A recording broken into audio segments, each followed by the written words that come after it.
Hello Yes. and welcome to a gaming conversation with friends. We should be live. I'm not sure if we are, but I will check YouTube and all the platforms. Watching YouTube now. There's I'm nothing not on at sure. the There's moment. nothing Oh, there it goes. It's on live Yeah, on it comes there.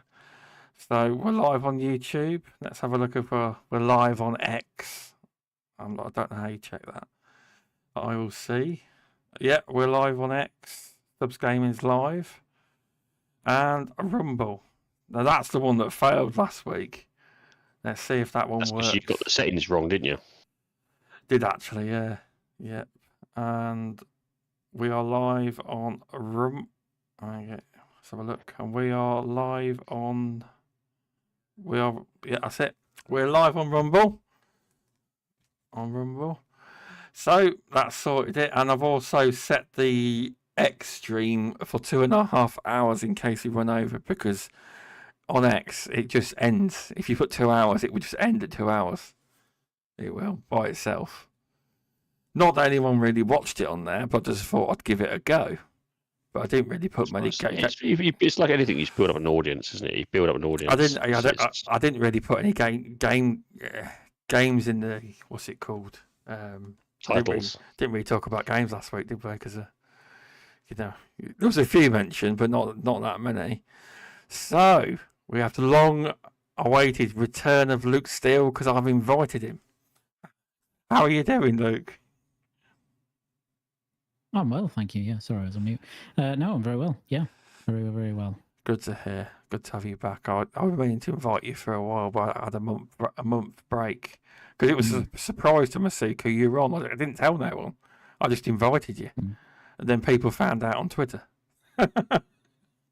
Lucky everyone else. It is, and the return of Masuku, who's currently doing a HIT training program.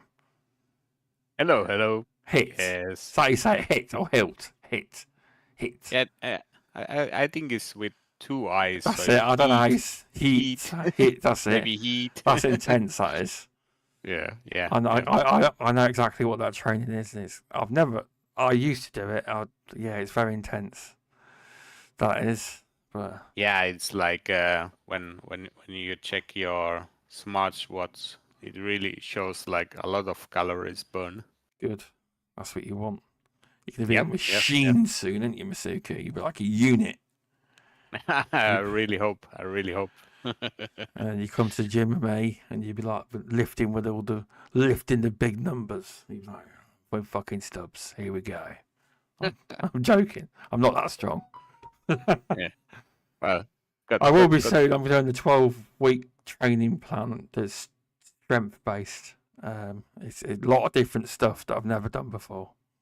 Oh, okay. I've done a thing where you lay on the floor and you pull the bar up with your hips, the body. Have you seen that before? Hip thrust. Yeah. I'm trying that. That's part of it. I haven't tried it yet. I will be. That's actually like really brutal on the glutes. So you are going to feel. Oh yeah, I've been told by the girl. I basically won it like a 12-week training plan. She said just go real light to start with. Yeah. Because I usually like to go quite heavy, but that will. But it's about building your core up, basically. It is. Yeah. That's true. But yeah, so it's all good. I bet you when you go, Jim, you're like really hot, and then you're like, because of how cold Finland is, you're like, as you come out of the gym, all the steam's coming off you because of how cold it is. Yeah, maybe in winter time. Yeah, maybe then. Now it actually has been like super warm here, so we had like last week like 27 degrees, so it's like abnormally hot now. Oh, okay, fair enough. Yeah. But no, it's been a bit. Well, it's been raining today. It's turned really crap again. Yeah, let's hope not. We haven't really had what you call a summer. Have you had a summer, Luke? Over in Jersey, or has it been crap as well? It's been a bit mixed. Yeah, been a bit mixed. So we have had some good weather, but not not consistent. Oh, fair enough.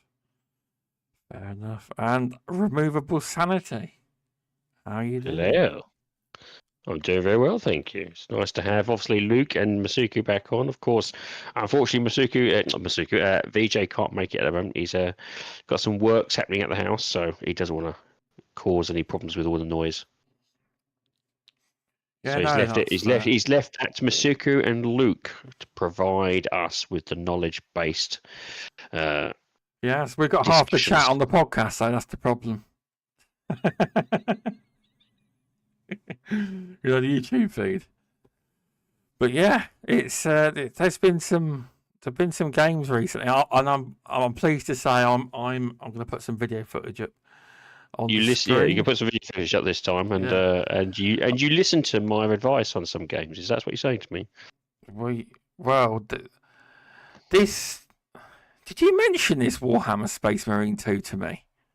God, about 4 or 5 times. When was this? Well, the last episode, and before you left. Do you know I mentioned it about 3 or 4 times. You know, I'm going to have to go back and actually remember that, because I don't remember that at all. Probably normally asleep half of it, you know. Well, that could be it. But no, this I talked about the first one, and I said I'm looking forward to the second one.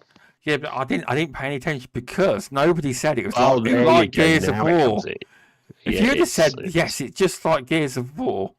Well, it's not like Gears of War. No, it's very much. Well, it's very much the style. It's not exactly like it, but no, exactly. That's what pulled me in. But I'm out my gaming funk, and I'm gaming again, playing Warhammer 40,000.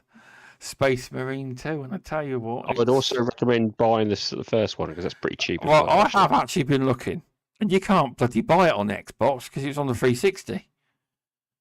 Yes, I've been looking for it. Buy a 360 version. I've been looking for it on the actual Xbox store, and I was like, why the fuck can't I find it? I suspect you're probably best to go for Amazon or something like that. I would say, Pete. Well, if not on disc, it's on PC. I've seen it. Yeah. So when I've finished this one, it'll be a while. I'll probably get the first one on PC, because I've never really been into Warhammer. But I tell you what, it's pretty fucking cool. Well, this is what was. It did the first one. It was a weird one. It came out, I think, in between some big hitters, and didn't get the acclaim it was for. And as time's gone on, more and more people have realised how really good it was.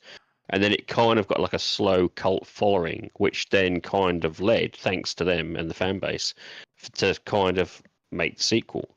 Yeah. Yes. I think in fact the servers of the first multiplayer was still being played even today. Oh, that's why I knew that there was interest in it. So, but no, it's I've got to a certain place in the game. I won't ruin it as to where I am, but I'd imagine Luke's probably further than me in it. Luke's probably 5 or 6 hours into it. No, Luke, I'm probably an hour or so into it, and he played it last night. Yeah. You can play it co-op as well. I've been told it's multiplayer and all sorts. I've also got season. No, it's multiplayer and there's co-op to the main storyline as well. Oh, is there? Oh, okay. But yeah, my dad's even got this on PS5 and he's liking it too. He has. Because he was the one that told me about it. And then I'm going to feel bad because you've been telling me about it. But it weren't until people kept going, well, it's kind of not exactly like Gears of War. It looks like, because my dad goes, it looks like that Gears of War game that you like a little bit. And then someone else said it. And then I was like, I'm going to have to go back and re-listen to the podcast because I fucking can't for the life of me remember you say it. Had you said it was a little bit like Gears of War, then I would have actually... Well, see, I wouldn't classify it as Gears of War. They're different. It isn't, but when you play it, I can see why all the Gears of War heads are playing it.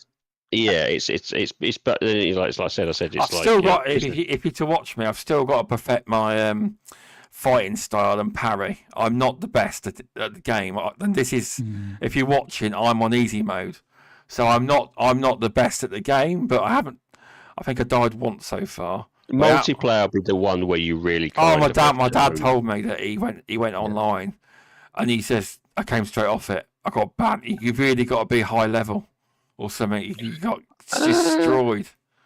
It's a different way of playing the game. It's a little bit much more, It's like a parry on this, though. I was surprised about it. There's a parry. There is on this. I've got to learn it a bit better, but I won't give up with this game because I'm really enjoying it so far. But honestly, all the kids are all heads are playing it.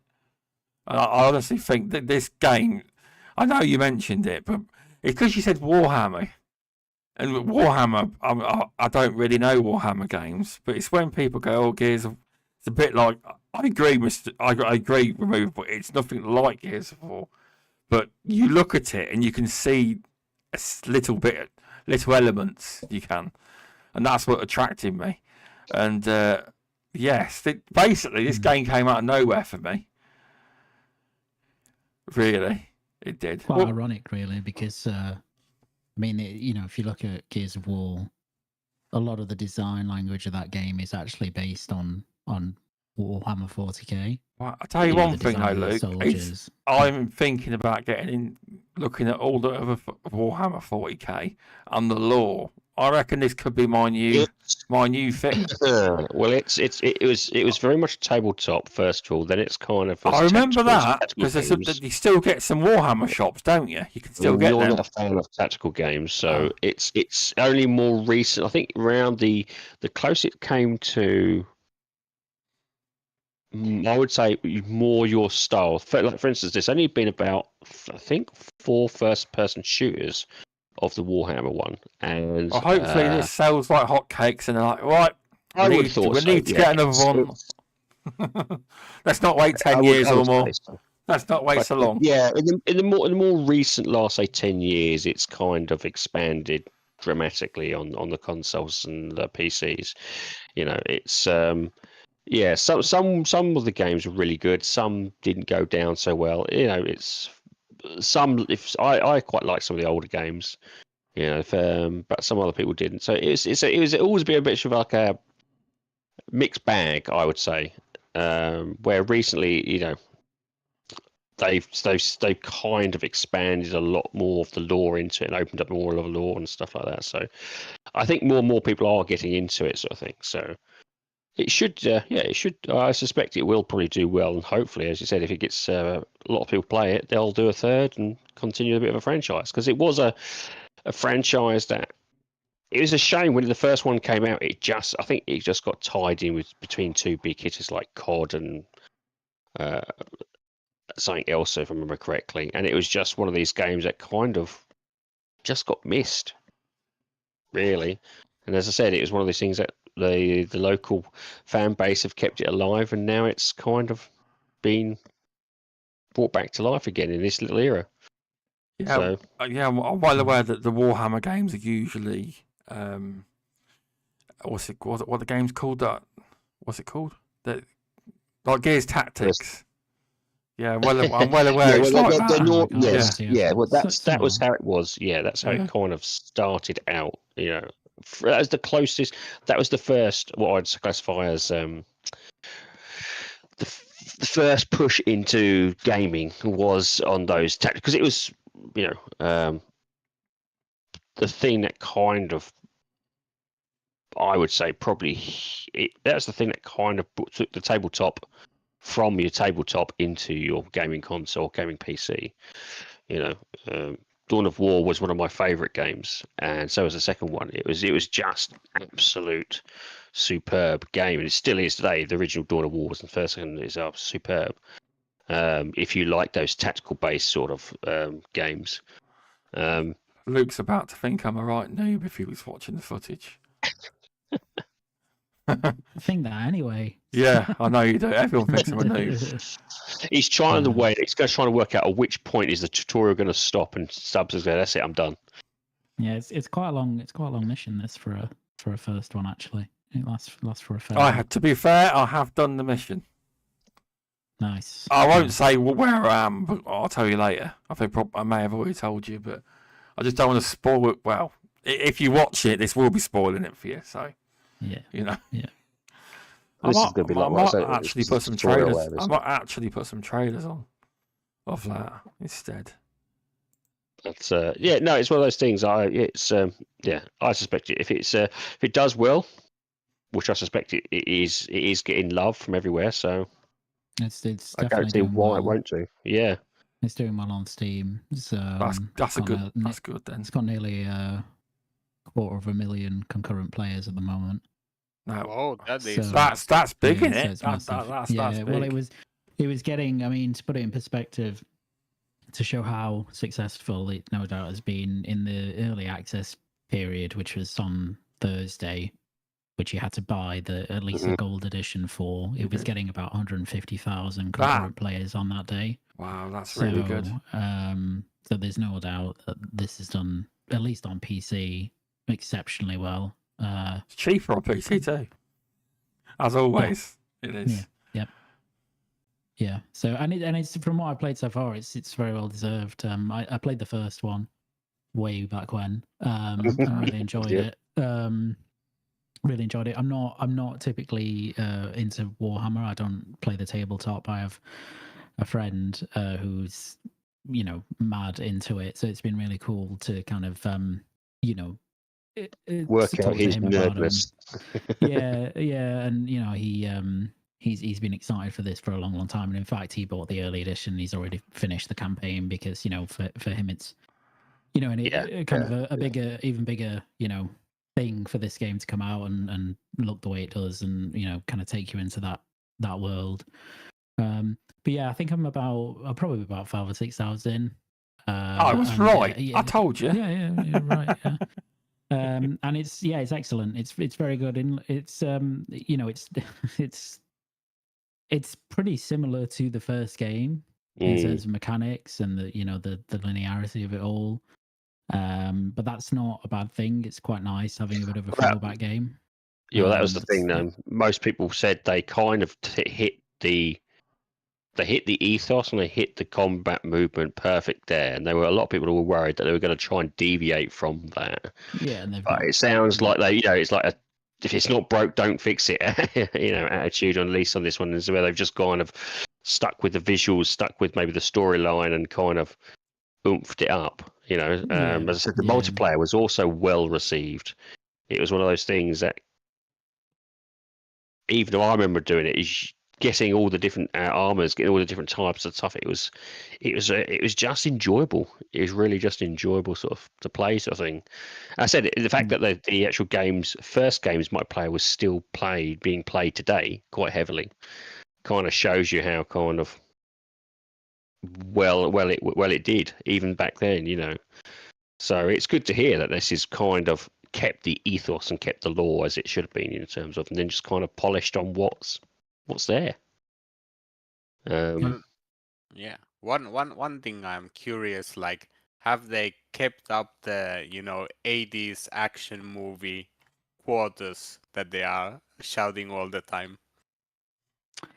Yeah, pretty much. Yeah.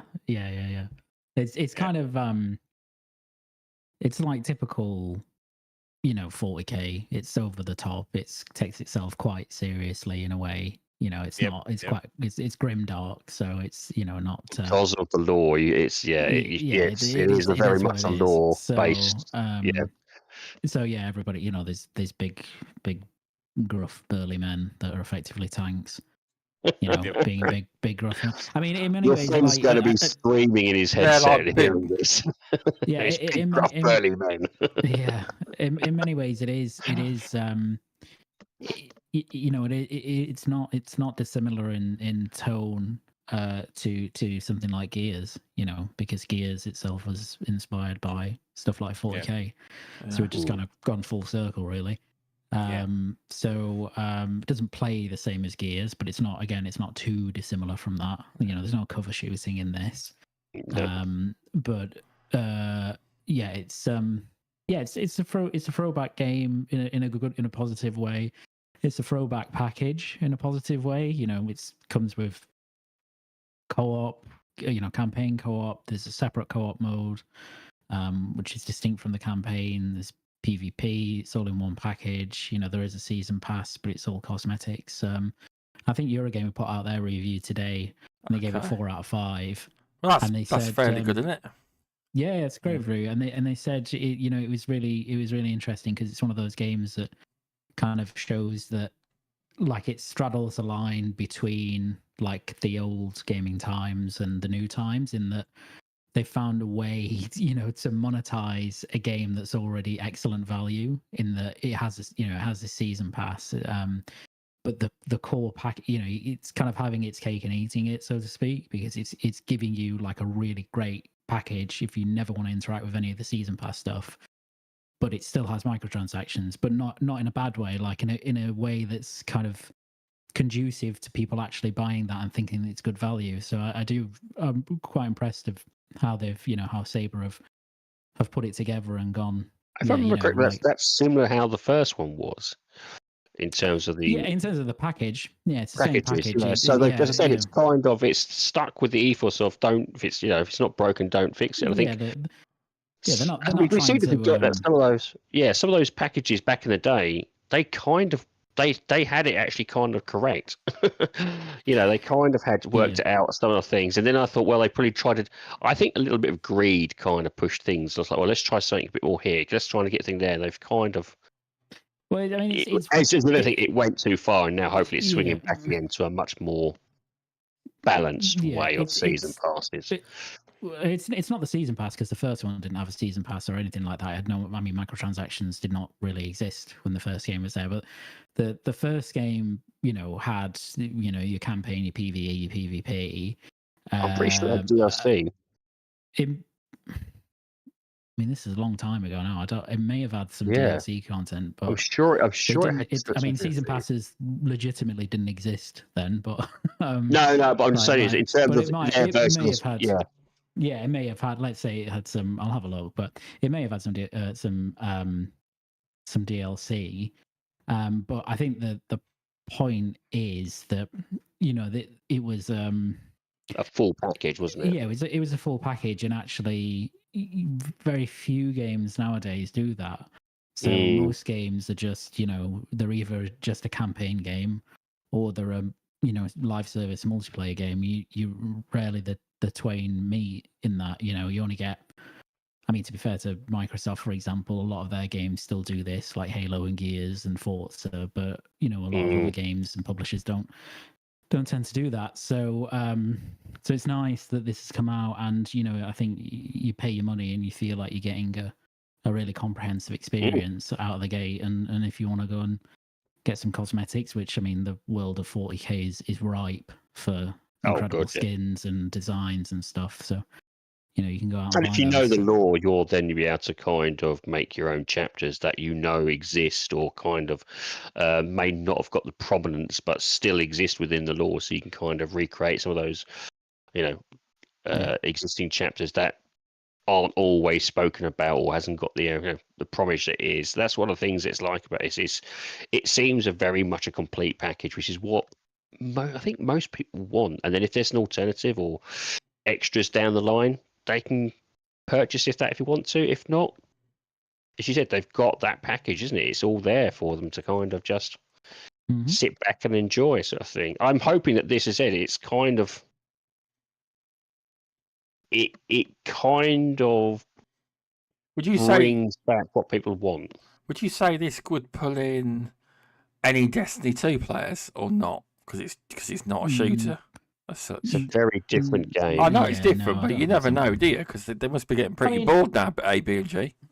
I think there'll be overlap between people who play Destiny 2 and people who buy this game, but I don't think it's not like it's not as in depth a multiplayer game as those games by any stretch. It's much more traditional, classic, 6v6 PvP, and then a PvP mode. It's more ties into Doom in terms of multiplayer than it does into Destiny in those regards.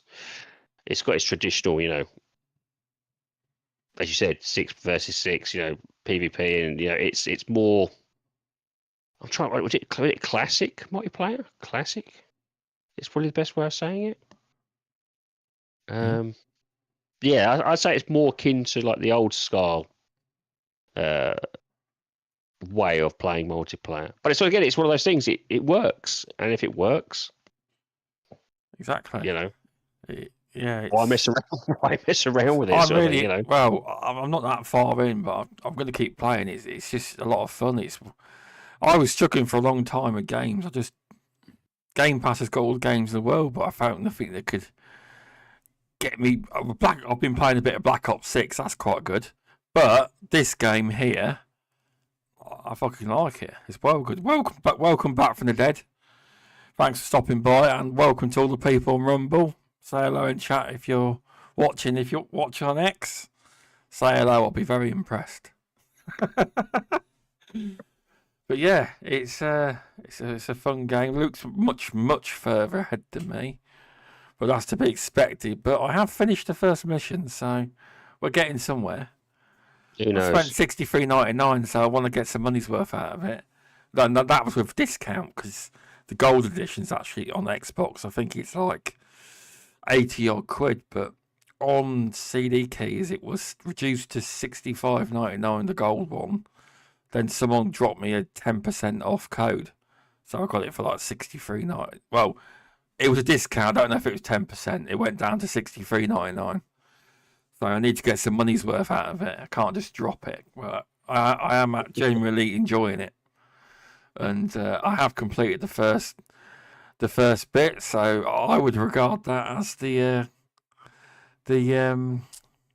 tutorial. I'm out of the tutorial finally. Beat the moss charger. Now the question is whether or not you're going to continue. I will continue. I will. I can see it being a really fun game. But obviously, there's still loads more. Still a long way to go. There is. But yeah, I'm just finding it fun.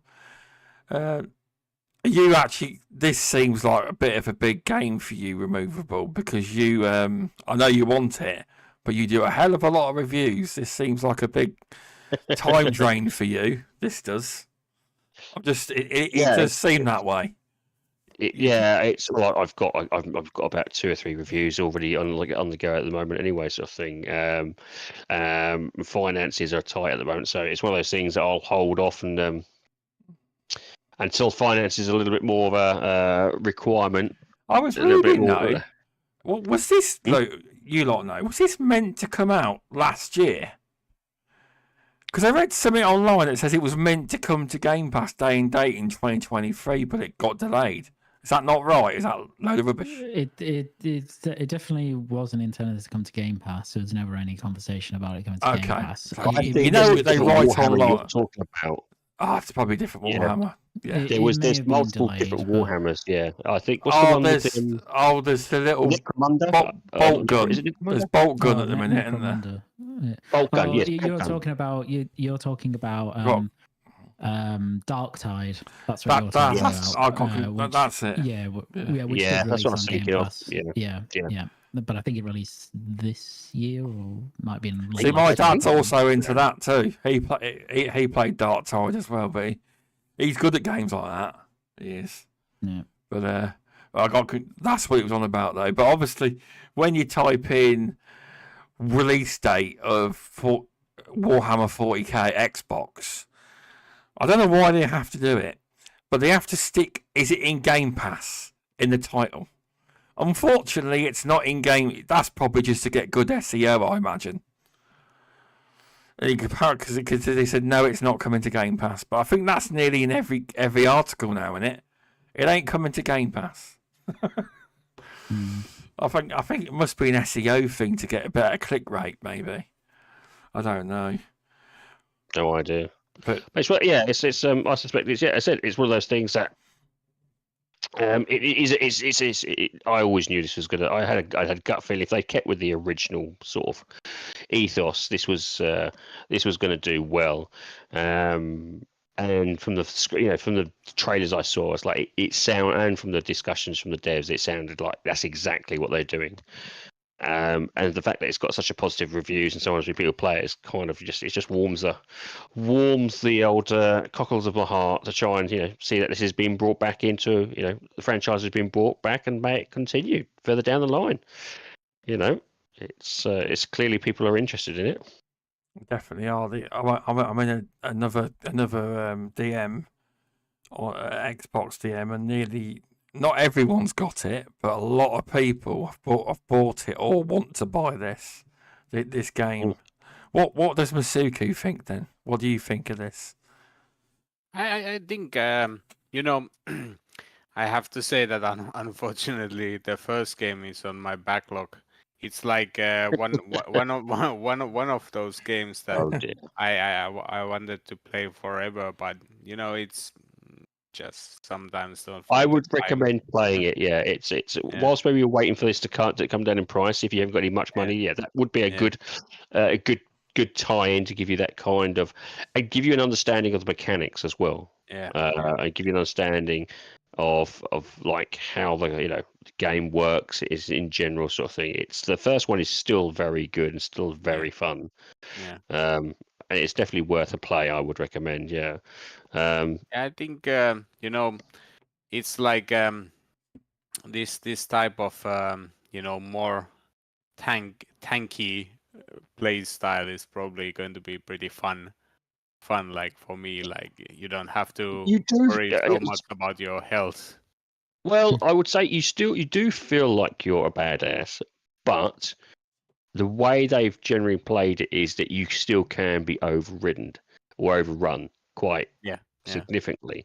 It's like even the first one didn't have as many enemies on screen as this one. There were orcs. But there is something in the game. I won't say what. I thought I messed up, but I didn't. Luke will know what I mean. Don't mention anything, but I won't. What I would say is you do feel tanky, but at the same time, one wrong slip and you can be taken out pretty quickly. So that was at least in the first. I haven't played obviously the second one, but the first one it was very much, don't overexert yourself too far because you can easily get kind of caught out. So I think it's one of those games. It will appeal. I think it will appeal to most, but not all. So some people will be like, Yeah, I think I would like it. Probably now I don't have time for it, but when I will have, and maybe I should play the first one. It would give you a very good indication of what it is. But I said one thing is what I liked about this is also you can play 3-player, you can co-op in this as well. So, but I'm pretty similar like Luke and you that I have some friends that are really into the universe of Warhammer, and I also love Dawn of War. That was a game that I really enjoyed back in the school days. It's you should have a very good understanding of what it's all about anyway, just by playing Dawn of War. Yeah. That's why I was asking. Like, do they still have the funny talks and the I know very much like 80s action movie.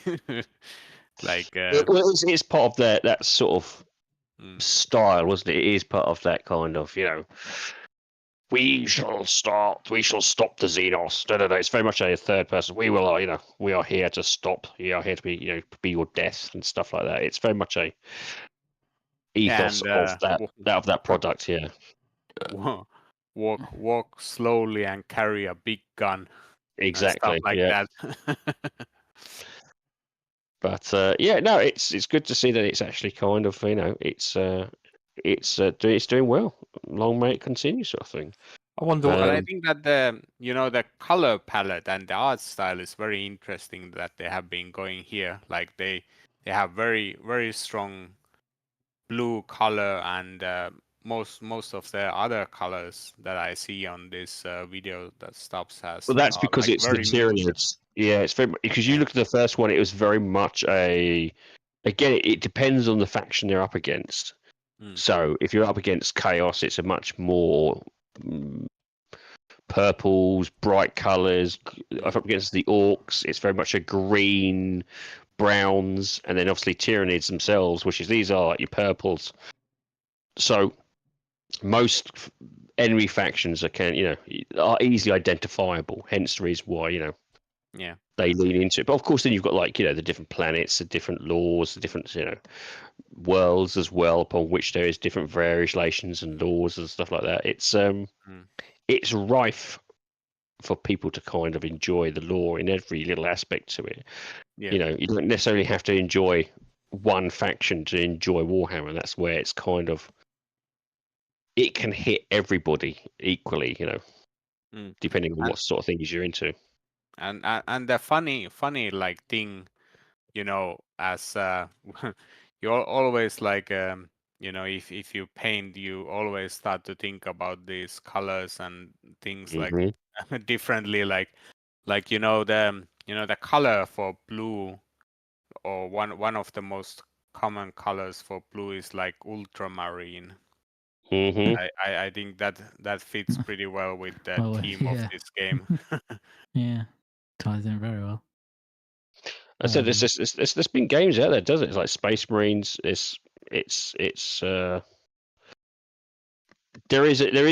Warhammer. It works well because there is so much lore and so many different things for it to kind of work into. That there you could keep going on forever and not really tap into everything. Still, that's what makes this sort of this work so well, I think. But yeah, it's definitely there. I'm trying to think of what else have you guys been playing? I'm back. Sorry about that. I had to get him a drink. How about Astrobot? I've got a trailer for that. I know Luke's been playing it. Let's hear about that. There we go. Because I had to ask him. I said, "Isn't this an old game, the pack-in?" He's like, "No, just a whole game by itself." It is. Starring everyone's favourite PlayStation mascot. What of Astro? That's the one. That's the guy. Yeah. That is the guy. But yeah, I finished it last night actually. See, I told you. Did I tell you? I told you you'd finish it. Yeah, I did actually finish this one very quickly. Mainly because is it short? Would you say, or is it just you just really went straight through the whole thing? Yeah, I just really went first of all, I haven't 100%ed it. I've got about maybe 80%. I finished the main story. Obviously, it's platformers. You can go back and you can pick up your collectibles you didn't find and all that sort of stuff. So I think at about 80%, I think I'm like 14 hours or something like that playtime. So I'd say 100%ing it, getting the platinum if you were that way inclined. Maybe a bit shorter, probably about like 16, 17, I'd say. That's not bad though. That's not bad. Yeah. Yeah, I mean, that's a nice. It's a good length. It's like good value for money in terms of the amount that the game costs to the length of it. I mean, it's a platformer, so nobody wants a 55-hour platformer. So for a platformer, very good length. It's. I mean, it's the best game I've played this year so far, without a doubt. So it's just, I mean, anybody who's played, I guess, Astro's Playroom, which is the pack-in that comes for PlayStation 5, and even going back, anybody who's played, Astrobot Rescue Mission for the original PSVR knows that, like, this studio, like Team Asobi, that make this, are super talented, and this is the first time they've had a chance to just do a full-scale kind of classic 90s style platformer that's not VR, that's not a little pack-in to show off the PlayStation 5 and its features. And this it's a full game package to kind of really do what they've always wanted. Yeah, so it's full game. It's Nintendo making Super Mario Galaxy, right? It's something. It's that kind of scale, but just on PlayStation. I mean, the minute I saw the announcement of the trailer and I watched the trailer, I'd said at the time to numerous people, because I was adamant, I was like, this could legitimately be game of the year, because I just knew that, like, you just knew from the trailer, like, the quality of the game that they were putting out was really high, and people love platformers. And there's not enough, like, we don't get that many big kind of AAA level platformers these days. It's really just Nintendo who attend to that. So there's room there for something to come along, and this has, and it's wonderful. I mean, it's just absolutely fantastic, start to finish. It's got so much personality. It's technically impeccable. It looks fantastic. It's, you know, so many different mechanics and worlds and enemies, and you know, a massive reverence, obviously, for PlayStation, but also gaming in terms of, you know, what, you know, the story, quote unquote, and what you can find in the world, and all the kind of, you know, subtle nods to subtle and not so subtle nods. It's other games, like particularly a man with a big axe. Boy, yeah, amongst many others. There's some real.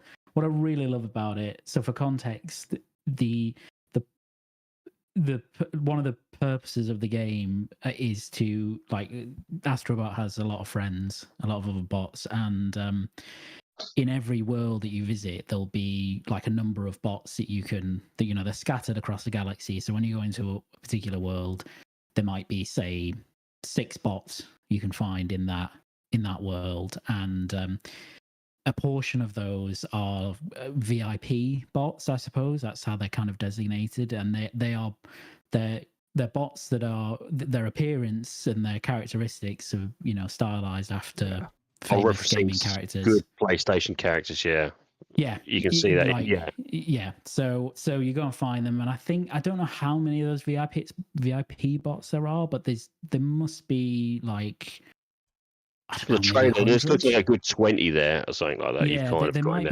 might be. I think there's 300 bots overall, and at least I reckon about a third of those are VIP bots. So yeah, you can go and discover these, and some will be, you know, very obvious, as in, you know, you'll instantly know who these bots are, like Donkey Kong and you know, like Bot of War and stuff like that, like, obviously.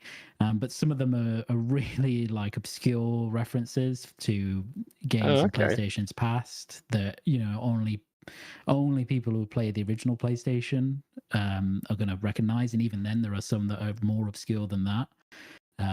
So my wife, for example, played this, and, you know, a lot of the bots she got, but she really only came into PlayStation at PlayStation 4 level. So a lot of them, which, you know, I had to explain, be like, oh, it's so and this is so and so. But if you didn't play, being from PlayStation 1, there's a hell of a lot of. Yeah, there's a lot. I think the very first PlayStation 1 game was with Bruce Willis in it. What was it called? Oh God. He had his very first capture. He had his face captured onto the model, and it came with the PlayStation 1. I remember playing a Bruce Willis game, but I don't think it was the first one for PlayStation. It was. I think it came with the PlayStation as a bundle, as it came part of parcel of it. Yeah, sort of thing. For me, it was like my very PlayStation game was Tenchu, so I was like, you know, nice. That's a good one. That's a good first one. I think mine was Hercules, actually. Okay.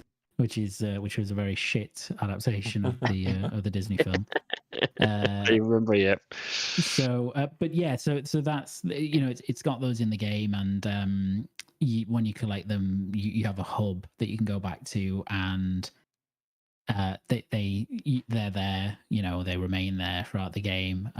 There's also like a gacha machine that you can unlock in the hub, where you can spend your points, your coins that you've accumulated, and within those wins in the gacha machine, you can unlock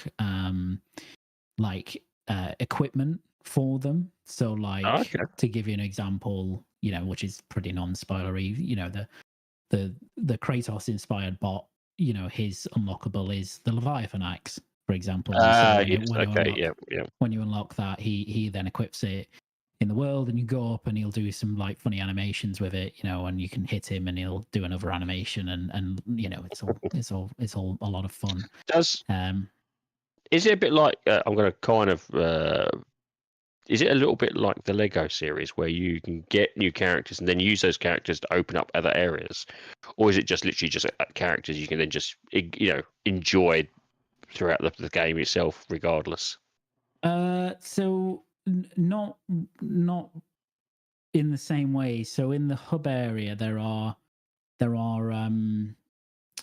lots of different bits where you need a certain amount of bots to unlock something. So you maybe says like you need 50 bots to unlock this, and then you it's really cool actually, because it's almost like Pikmin style in the hub area. You can whistle and all the bots will come to you and you can get them to do things.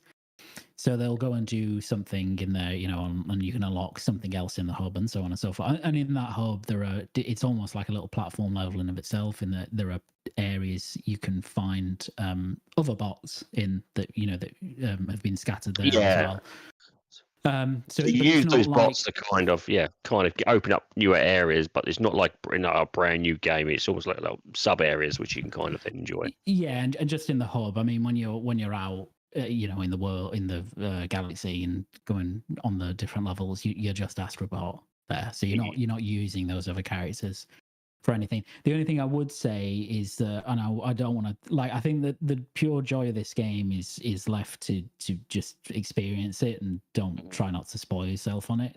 But they have these at the end of each galaxy. So you go into a galaxy. I think there's 5 galaxies total, and they have like maybe 6 or 7 planets, and obviously all of those planets are levels. And then at the end of the galaxy, there's like a boss planet, very, very traditional platform structure. You beat the boss, and that will unlock like a really, really VIP character. For each one, there's 4 or 5 of those. And then that unlocks a new planet in the same galaxy, which they're like, I don't even know what they're described as in the game, but they're basically a whole planet that's dedicated to the really VIP character that you've unlocked. And I don't just see. So yes, I gotcha. Yeah.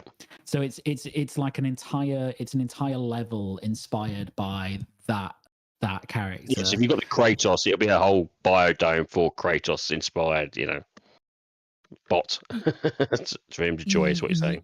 Yes, but it goes further than that, because it's like a level in the game like any other level, but it's much grander, and also it even uses mechanics from the game to which that character belongs. That's good. In that, so it's a real genuine homage to the character and the wider game that character's from. And again, I don't want to spoil that, because those are some of the best bits of the game. Exactly.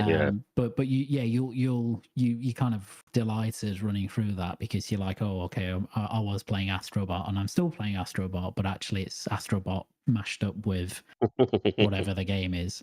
And with new mechanics just for this one level that they then get rid of. And that's something the game does constantly. It just gives you a new mechanic, goes, here you go, here's a level or 2. Right, see you later, bye-bye mechanic. Which is part of the joy of it. So that's the thing, is it doesn't understate its welcome, is what you're saying. Yeah. So it's the best game I played this year. It's probably one of the best platformers I've ever played. It's just fantastic. It's absolutely incredible. And I'd highly recommend, if you have a PlayStation 5, that you go and get it, because I think it deserves it. That's a very good recommendation. That is your best game. Well, to be fair, you are right though. Not many platformers come out. Yeah, certainly not on this level. Of this level, yeah. You get platformers of all shapes. A lot of them are scared to bring them out, because they just think they won't sell. Yeah. And to be honest, most of them don't perform particularly well. There's only certain ones that do. Yeah. I think the indie crowd will be happy to kind of play, give you those sort of platforms. But as you said, the AAAs are a little bit cautious in terms of where they're willing to kind of so it looks very good. It's been pushed. It looks very good. I've seen my brother's got it. I'll see if I could go over and have a little go on it. If he's got it, I don't know if he has. I don't. Yeah, it's really excellent. It obviously makes great use of the DualSense as well. It's probably the most fully featured game that makes use of that controller. Again, unsurprising because Astro's Playroom did that. But it really, like, everything about the game feels like it's geared towards PlayStation 5 in some way, whether that's the controller or how it loads or just how it runs and stuff like that. Like, it feels very it's incredibly built around that polished. ethos, isn't it? Yeah. It's built around that particular platform, and you can really feel that when you play it. And it's unbelievably good. It's incredibly well done. It does look a lot of fun. It does. So if you got a PS5 and you check it out, Luke highly recommends it. He does. So, Masuku.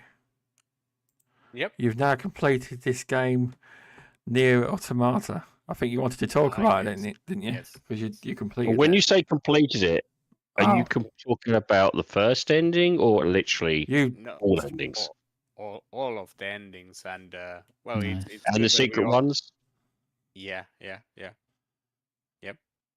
So it's good that we have Luke here also, since he's a fan of the game as well. So yeah, I think if Luke thinks that Astrobot is the best game he played this year, so for Nier Automata will be the best game I played this year for sure, and I doubt that it will be like thrown be thrown from that level. So it's like it's pretty like it was a little bit pity, like I got it right away when the game came, and played through the first ending, and it was a little bit how would I put it? It didn't jarring. No, it didn't come to a good ending, and and I was reading that you should play the other endings as well, but I was like back at my mind, like I was thinking that maybe it's not going to make that huge difference, but well, it's not really. I always understood, kind of realize that it's not an ending. It's almost like an ending of a chapter. Yeah, it is an ending, but it's because I'm refreshing myself, because obviously I played it quite a while ago now, but it is an ending, but it's an unsatisfying ending because it's quite a lot of the context is missing for the ending, which you only get when you play the other endings. Yeah. So when you do that, then it becomes a fantastic ending, and you get more of an ending out of that, basically. Yeah, and the huge surprises that come by the end. Yes. It's like incredible. It's incredible. Yeah. And did you find out it was only about a year ago they found a secret level even hidden within the actual game? They found a secret level which is not many people have realized was there. Yeah, I think I read that article as well. Yeah. I didn't get to that place, but I was. Yeah, it's one of the things. I think it's certain prerequisites has to be kind of met before you can get into it, sort of thing. So it's like, well, that's the thing about it, is it's as you said, you need. That's why I kind of, for me, I kind of didn't see the first ending as an ending. It's like an ending of a chapter before you then go on to the other chapters, so it can tell you, as you said, the complete story, sort of thing. It tells you everything off. So you also finished this one? I've got through, I think, about 3 endings. Yeah. So I think I'm close to. I can't remember now if it's 4 or 5. Yeah, it's more like them after the 3 ones. Then it's mainly like how you are going to wrap it up, so to speak. Like the rest of the endings are like are you going more for Yoko Taro like joke endings, or are you going more for like the true ending? Serious, the true ending, yeah. And it's one of those things I kind of literally. It's a game that I just, as you said, it's easy to get into, harder to master, but very satisfying regardless of what it is. It's just, everything ties so well from the combat to, the way you basically see the world, get around the world, the characters. Yeah. It's just really well done, and it's like, it's one of those games that is. I'm trying to think. Was there a sequel to this? No. No. Or was there mention that it was ever going to be a sequel? I don't think he said there was there? There has been well, some news that yeah. the Yoko Because Taro am I just getting that he are keeps doing being something. teasing? Because this is the thing, the developer is kind of he likes to wind people up and take kind of tease people, doesn't he? If I remember correctly. Yeah. Yeah, they've not announced anything. People have wanted news about it. It wouldn't be necessarily a direct sequel, in the sense of, I mean, Automata is kind of a sequel to the older Nier games, but it's set thousands of years in the future. Yeah. So this Yoko Taro is not going to do like a 2 years later sequel to Automata, but he will do. No. I'm sure he will do a new Nier game, but there's been no news on it yet. Yeah. So he's one of those characters who just likes to wind you up, doesn't he? He's one of those developers who just likes to kind of, troll you in some cases. I've heard. Yeah. When I played the original Nier, like that one was one of my very very favorite games on the Xbox 360, and that game like had like a lot of gut wrenching moments, and I was like missing those in the Nier Automata when I was playing the first first part. But then it starts to get more to those moments of true. Well, seeing it from the other characters' perspectives and stuff like that, it gives you opens, as you said, opens everything up to a much more different understanding than what you're led to believe. Yeah. Which one of the things I kind of enjoyed about it is that it's not as linear as just here's a story, there you go. It's here's a story from this perspective, here's a story from that perspective, here's a story. It's a much more nuanced sort of situation to it, and it's one of the games that I can still kind of fall back into and play again now. That's what I like about it. It's just like it doesn't take me much to get back into the control system or back into the game itself in any shape or form. Yeah, and when you go from 2B to 9S, I think like many people don't like 9S as how the combat works, but I think I prefer it, or I like it most because it has this high danger, high reward system. Like you are you are mostly trying to dodge the enemies and then hack them, and if you do it well, it goes well, and you can cause like massive damage and cause like this collateral damage when the enemies explode and so on. So I think it's like really, it's almost like a very early different fighting style system, isn't it? And that's what it is, with different characters with different fighting styles, and so you're forced down one route, only then to relearn it again for another character, and that's what keeps it interesting.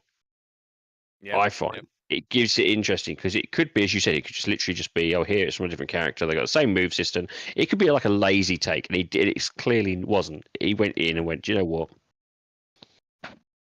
what can I do to kind of keep it fresh, interesting, whilst at the same time retelling a story? And that was one way of doing it. So I really appreciated the fact it wasn't just, oh, here's the same person's moves but on a different character. Yeah. That's true. And it's it's really really good game, and the music is wonderful, and you know, all the philosophy that this game has, like it's really nicely done. It's not like how would I say, like stuffed in your face, like, but it's like I would. It's background. theatrical. I found it to be theatrical music in some Yep. places. Don't get me wrong; it's got those action set pieces, but it's a very much more theatrical. Again, it feels like it's more like a film in how it's telling a story, Yeah, yeah, yeah. and the music's planned in on that as well in some cases. Well, like yeah, even the beginning when Tubi is saying like that, it's like super theatrical how she starts it, like this Hmm this saying this everything that lives is designed to end and so on. Oh yeah, there's lots of meaning and into all of this, isn't it? He's definitely it's just one, and it's how long has this been out there? Because this is the Gods Edition came out what 2018? I think it's Yeah. 2017 it came out. Oh, 2017, yeah. So it's it was because obviously it's been they updated it, had all the DLC into it. So I think it's just a very good definitive edition of the game sort of thing, and it still holds up today. Is what I think is one of those things. Yeah, I think because the design and the art is really really good, really good. Oh, So I yeah, if those parts are well done, even though the technology ages, it's still going to be visually pleasing. I think it just works rather well. Regardless of it is just one of those classic games. I think that it's one of those games I could probably recommend you have in your collection, whether you enjoy it or not, because it's one of those games I think you should try and probably play out and see what it is like. But as you said, people kind of got done with the first level and was like, what's this second? You know, what's this? Why do I have to replay it? And it's like, again, it's a very clever way of dealing with it. It's that troll in him as the developer. He likes to troll people in games. Yeah. You know, and it's like I remember when it first started coming out, it was like people were like, "Oh, wait, you're supposed to play again?" Yeah. Oh, what, that's a third? Wait, what? You know, it was. You got to think about when this was originally done. Not in 2017. This was like originally done. What was it? It was 2015 when it first came out. 16, I think. Yeah. Was it? I thought it was 2015 because then you had the DLC afterwards, wasn't it? No, it was 2017. Like I said earlier, that was the Was it original. 2017? No, that was on Xbox or? No, I'm talking about the original. That was the original. Oh, sorry. Initial release date.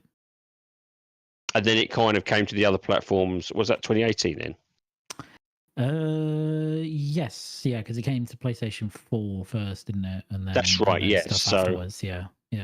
Ah, right. So it was 2018 when it came to Xbox. Yeah, okay, it's 2017. So it's still really good. For some reason, I had it in my head earlier.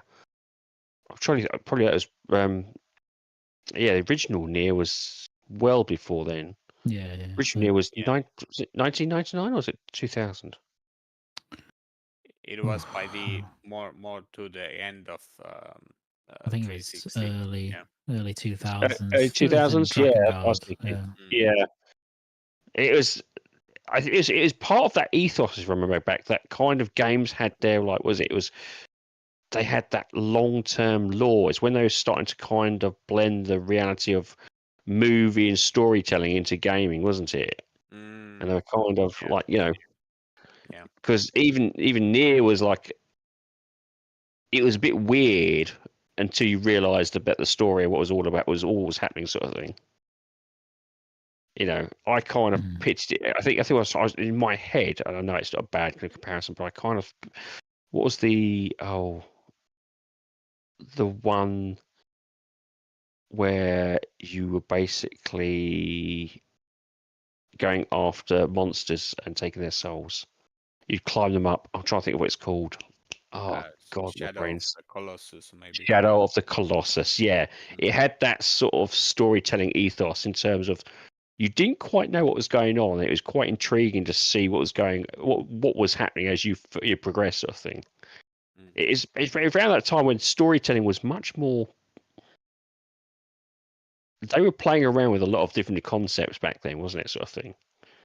And for me, it was just one of those games that kind of you either enjoyed it or you didn't like it. It was like a bit of a Marmite sort of thing. I thoroughly enjoyed them because it made it a little bit more cerebral. But yeah, it's the same thing again. It's like it's definitely worth your get if you can. It's probably quite cheap now as well, isn't it? Nier Automata, it must be really cheap now. Yeah. It has been on good offers, so shouldn't be expensive. And now I'm thinking like maybe I should play the Nier Replicant version to play the original like in this Japanese format. Because you know, I when the Western release came, it came with the different character, the main character. That is more like Guts style of character than the more like this kind of normal Asian. Yeah, I know, westernized version of it, sort of thing, rather than an actual. Yeah. It's one of those games. It's just I don't know. It's just so good. It is just such a good game. Daddy says that's what he's going for. He's going for Fantasy 16 on Steam. Yeah, that's good. That's good. It's one of those things. I think it's going to be a case of we're going to be seeing a lot more remasters. I think is coming through from the older titles, and I don't know. I'm kind of in two minds of remasters when it comes to old titles. Sometimes they mess around with the formula too much, and it kind of I don't mind a remaster as long as it's like kept to its original ethos, if that makes sense. Yeah. Don't know about that one, but yeah, no, I think it's a really good game. It is a very good game. I know I've got it, and it's Stubz wouldn't like it though. Well, no. Well, welcome, Daz. I'm not asleep, and just so you know, everyone, it's on X. Unfortunately, Darth Vader has died.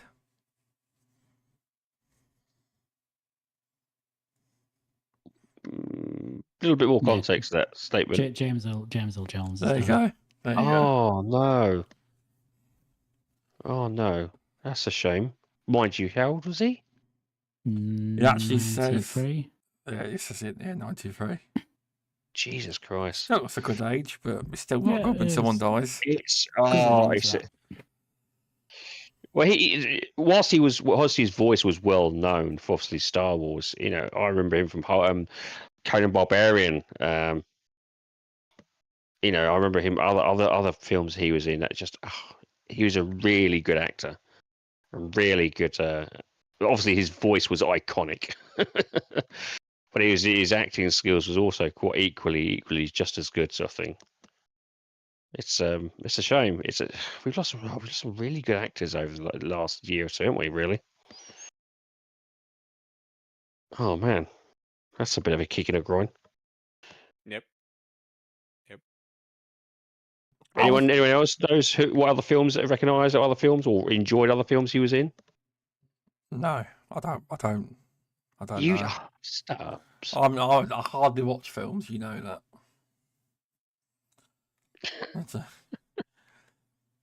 You missed loads at the start of the show, Daz. I was talking about Warhammer 40k, how I was loving it and everything. You missed all my gaming talk. He actually played something for more than an hour. Yeah, it's true. Yeah. So who knows? Maybe this is the turn. Might be. Maybe this is it. By the way, it's a bit shame. look like since Platinum Studios was doing this development for this game, do you think that they have made any better battle system after this game? Or do I think they've made any better games after this? No, I mean like better battle systems, like better battle systems. Yep. I think probably Bayonetta 3 is a better playing game than Nier Automata. Wow, that sounds really good.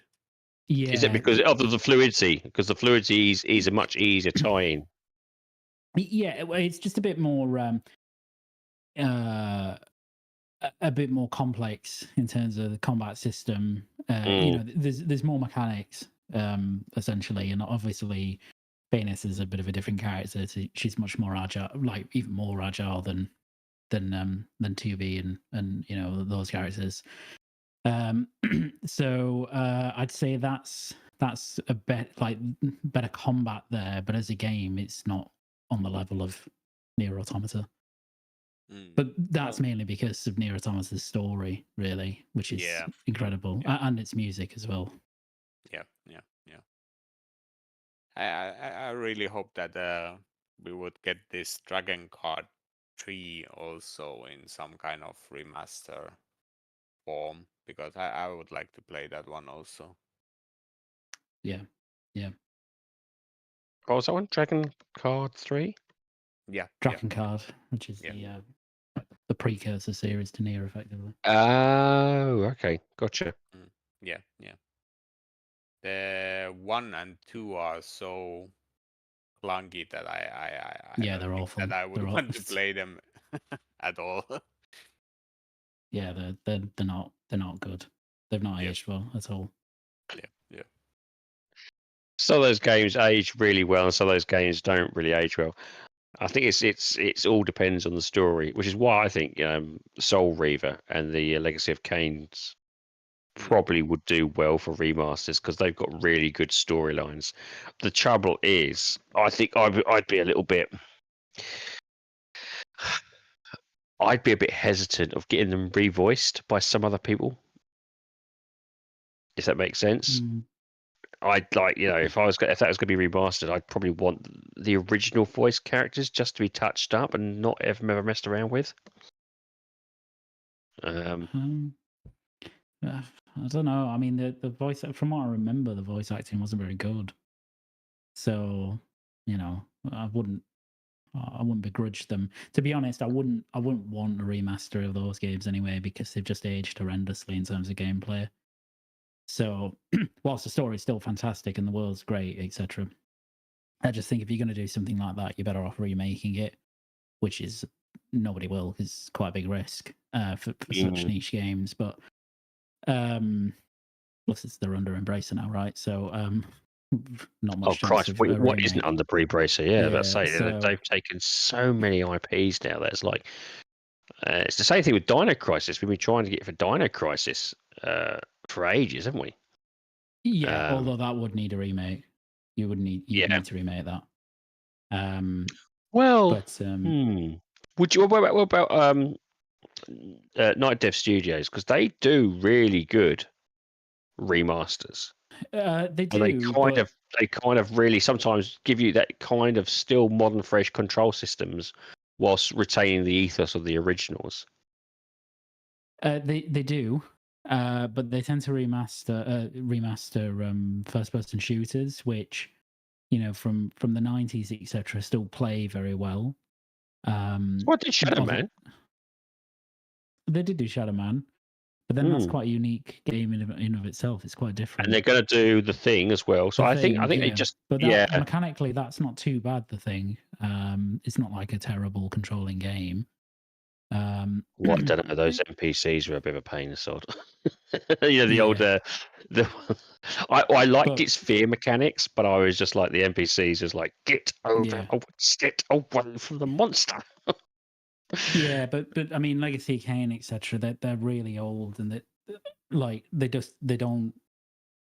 they don't control well. They're more at all. platformers. They didn't really control well back in the day. Really, they were okay. Like they were tolerable because everything controlled pretty badly back then in the 90s and stuff. But yeah, the next games, I think I'm more leaning towards Soul Reaver, where they were kind of that seemed kind of a step up. What was the one that was the after Soul Reaver? It was the prequel to Soul Reaver, but it's still in the third person. Was it Blood? Oh God, what was it? It was There was oh, it was Legacy Kane, but it was what is it? It's Blood something, wasn't it? Where you see him fighting effectively aliens. There was Blood Omen. That was it. Was it Blood Omen 2? May have been. I can't remember. Because the original Blood Omen was one of the original games. The Blood Omen 2 is where he's attacking aliens. And I'm like, really? It's like semi in the future, and you're like, how does that work? But it kind of brought in a lot of his powers. Like you could see him doing his powers, like he would turn into a shadow, turn into do big jumps and stuff like that. Yeah. I can see what you're saying. It's like that'd have to kind of be really well remastered before it even. I think you're right. Some games you just leave him alone, let him age. Yeah, well, I think it's either leave them alone, or if you're going to do it, I think you've got to remake it. Well, that's tying it out. There's been a lot of people talking about obviously the Star Wars, because we see Star Wars on the trailer here now. It's like, what's the infamous RPG Star Wars one that's everyone kind of always wants to declare. Knights of the Old Republic. Knights of the Republic, yeah. I don't know if again, would you want that remastered? Because there's so many, or remade, not remastered, because it's remastered. It's kind of they've polished a lot of things up now, haven't they, over the time? Yeah, I mean, I really wanted that remade. Yeah, I think it still is being remade, although it's clearly in a bit of development hell. Oh, is it? I thought it was remastered, not remade. Oh, okay, that's why I got confused. No. Do you remember they announced that they remake at that PlayStation conference a couple of years ago? Oh, bugger. So they announced that. I think that was one of the first PlayStation showcases. That one might have been 21. Was it? Oh, Christ. The first game that they announced was Knights of the Old Republic remake, and that was being developed by Aspire, who have done a few remasters and mobile ports. Mobile ports. But it didn't go. It's not gone well apparently, and it was taken away from Aspire, and now it's with Saber. Funnily enough. Okay. They've said they're still working on it, but I get the impression that they basically had to start again. That sounds good to me, to be honest with you. I'd prefer them to just. I'd prefer them to start from fresh, because as well as I do, sometimes if you're stuck within like a certain cycle, you're stuck with the mechanics. You think, well, I can't really do anything about it. I'm stuck with what I've got, and that can really just turn, really keep a bad game down, sort of thing. So it's nice to see that maybe they've started again afresh, give it the proper credit it deserves. I was a little bit okay, that's good to hear. Okay, so they are remaking that, and it's intended to be a proper full remake, ground up. So we'll have to see what if it ever actually comes out, first of all. But if it does, then it's going to be a remake like Resident Evil 2 or something like that, that kind of completely modernizes the game, and it is from scratch, albeit with the in fact it's probably more akin to something like Final Fantasy VII. Something that it's its own thing, but heavily coats off the original game. Yeah. Which would introduce it to a whole new audience, I think, as well. Yeah. Which is one of the idea of some of these things, that kind of just give it a new audience to what it is, I think. Speaking of new audience, what has people thought about the new Star Wars game that's come out recently? There we go. You had a chance to play it? I put it on in the background because Luke's been playing it. He told me. Has he completed? Is what you should say. No, it's too big for me to complete that quickly. Is it like a 60-hour, 50 RPG? Yeah, I think it's probably about like 20 hours for the story. It might be a little bit less actually, but there's a lot to do. It's multiple open worlds effectively, and lots of Ubisoft. Is it your stuff, traditional RPG? Is it kind of action RPG? It's How not, is it kind it's not an RPG. It's more of an action adventure game with some very light RPG mechanics. So it's not like Knights of the Old Republic RPG level. It's more action adventure. But I've been enjoying it so far. It's a cool game. It's not like gonna blaze the world at the Game Awards or anything, but it's fun. Mechanically pretty basic, but I think it's fine. So that mechanically works. Some basic mechanics can work either really well or kind of be a little disappointing. Where would you say you're hitting that? It's fine. Like it's fun. It's fun enough. Yeah. It's not like it's not Astrobot levels of satisfaction when you play the game in terms of like just the basic character actions and stuff, but it's shooting is serviceable. Going around the world on your speeder is serviceable. I always like to ask the question: is that every game has its glitches and its bugs? This one seems to predominantly have quite a few glitches and bugs when it comes with the enemy AI. Has that kind of been patched out and kind of bettered now, or is that something fundamentals where I don't know. I can't say. Bash into a few things and go on. I can't say that I've encountered many bugs actually. Like in my experience, I've not encountered any. So I don't know. There's a bit of bugginess in terms of like speeder combat. Like it's Oh, I see. Yep. enemies can get a bit confused there, but generally speaking, I've not really encountered many bugs in the world or anything like that.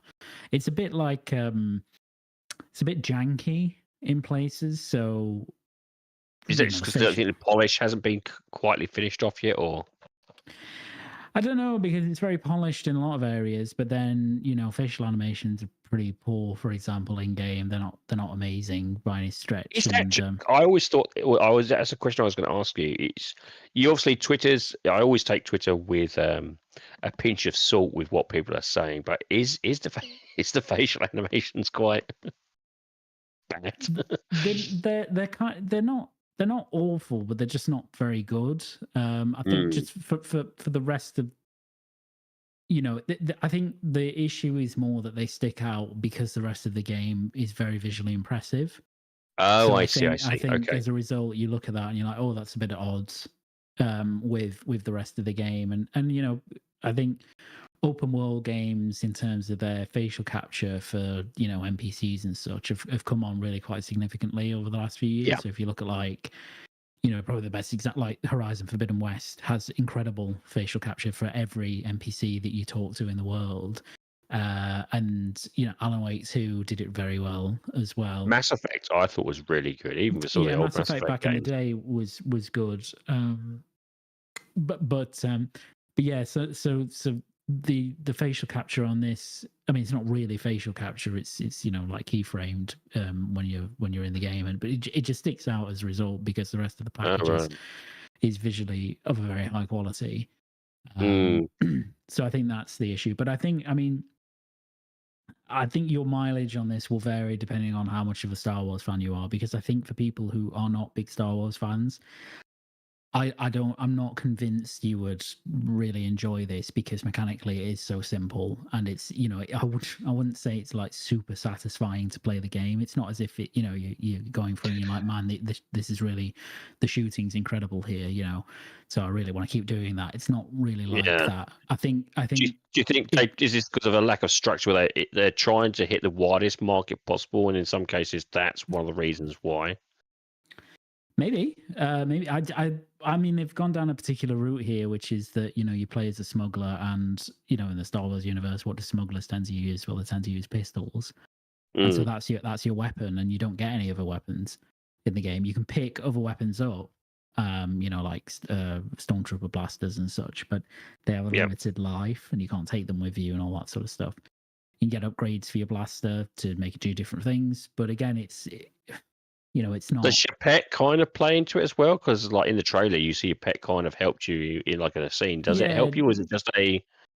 Yeah, Nix. You can get Nix to do stuff, so you can get it to attack enemies. You can get it to steal things. You can get it to distract enemies. You can use it to open. So it is a tool. There, it's not just something that's just a nice little fluffy thing that just like kind it's of. It's got utility within the game. Which is cool. But yeah, it's not like it. I'm a big Star Wars fan, so, and we've never had an open world Star Wars game like this. And I don't like using this term, but I think it applies here. The vibes are very good in this game. Like, if you're a Star Wars fan, just, you know, going to Tatooine and going to Mos Eisley, like, that's like, it's really cool to do that in this game, to fly down with your ship and go in a cantina. Like, that's a very cool moment. So is these structured semi open world biodomes, or is it kind of, no, this is a planet, there you go, you can go wherever you feel like it? It's not, I'm not gonna say like it's like Starfield sort of esque, but are these more kind of, you know, it's probably not too dissimilar to how Starfield does it, thinking about it. So really? you've got like a it's more curated than that, because there's like, I don't know how many planets there are, but there's probably about 5, let's say. And then you can't just land anywhere on the planet. It's like you land at ports, and then right, I see what you're saying. Yeah, you land in an area, and that's the open world of that planet, right? Yeah. Okay, gotcha. So, and within that bit, there's like usually a town that's a central hub, and then around it, there's, you know, much more expansive. It sounds like, and stuff. In a way, it's like a more modern version of Mass Effect Andromeda, because that's exactly what Mass Effect Andromeda was. Yeah, quite similar to that, but probably bigger. Oh, okay, good. Oh, yeah, that's not so bad. Because they were effectively curated planets, weren't they? Like semi-open world areas, just on a different on these curated planets, which you can just explore and to a degree, but not, you know, and then enjoy sort of thing. Yeah, exactly. Yeah, so it's much more similar to the structure of that game. Again, not dissimilar to the structure of Starfield, except obviously Starfield just has many more planets which are procedurally generated. You know, that doesn't do any of that here. And it's nowhere as big as No Man's Sky. No. So yeah, it's that's the type of game it is, and like I'm enjoying it. As I say, I think if you're a Star Wars fan, you'll probably enjoy this. Yeah. If you're not, you probably won't. I wouldn't imagine, or like you might just think it's okay. There's enough here to make me want to keep playing it. Basically, so you're saying there's enough fan service to lean you in. Yeah. Because that was the one thing that was always it's a bounty hunter. Well, I mean, one of the things I was hoping for when it was announced it was bounty hunter was that you could effectively become. I was hoping it's going, I suppose, in a way, become like an semi-open world RPG. Where you could become anything, you know, you could be all different aliens and different races to kind of. But this seems to be a much more curated semi-open world sort of. Yeah, no, it's about Kay, who's the main character. Like, it's a story around her, so it's not a, you know, it's not everybody can everybody. Yeah. Yeah, they've chosen to create a character and make an experience around that character. which is K. So that's fine. I don't have an issue with that. I think that can be good. So far, the story's quite enjoyable. Yeah. The only tied in with like the first, second? Oh, sorry, when I say first and second, I was probably the fourth and fifth. Then is it? Where is this tied into? So it takes place after the well, let me get my numbers right.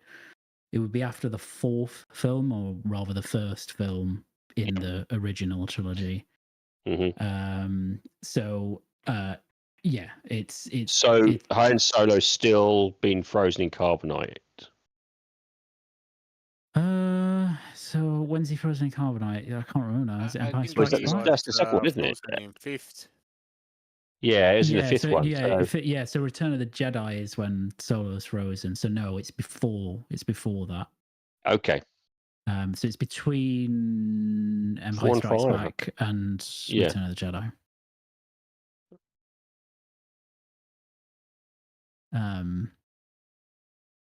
Wait, isn't Empire Strikes Back's his fifth, isn't it? No. In fact, I might have my timeline slightly wrong, because Empire Strikes Back. Oh, no, you're right. Because ESB is fifth, and then Return of the Jedi is the sixth film. So it's between those. That's right. So he is captured in carbonite, then, isn't it? You are correct. Yeah. Okay. Yeah. So yeah, that's right. Yeah. So that's where it's at. Okay.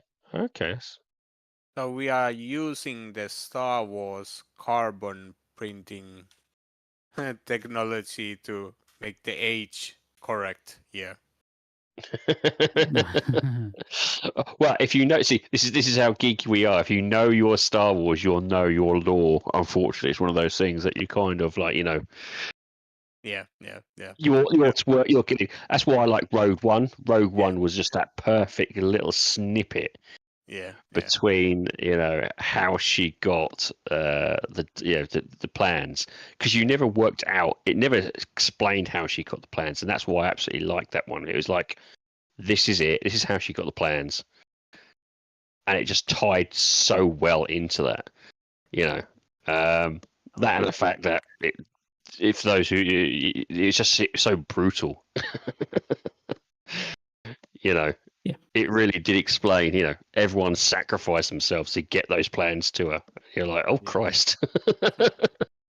Yeah. But it's good. It's like very solid, enjoyable game. Looks great, especially on PC, obviously. It's very demanding on PC, very, very demanding. There are some features that absolutely destroy even my GPU, which is funny. Probably needs a patch or two, not because it's buggy, but I just think it needs a bit more optimization, tweaking. But it's I'm enjoying it, and I'll definitely finish it at some point. And do you think it was the worth price as well then? Because they were kind of charged, was it 60? Yeah, it's a full price game. I don't know because I'm playing it for Ubisoft Plus. So I see. So you've kind of yes. Mm. Yeah, so I don't know.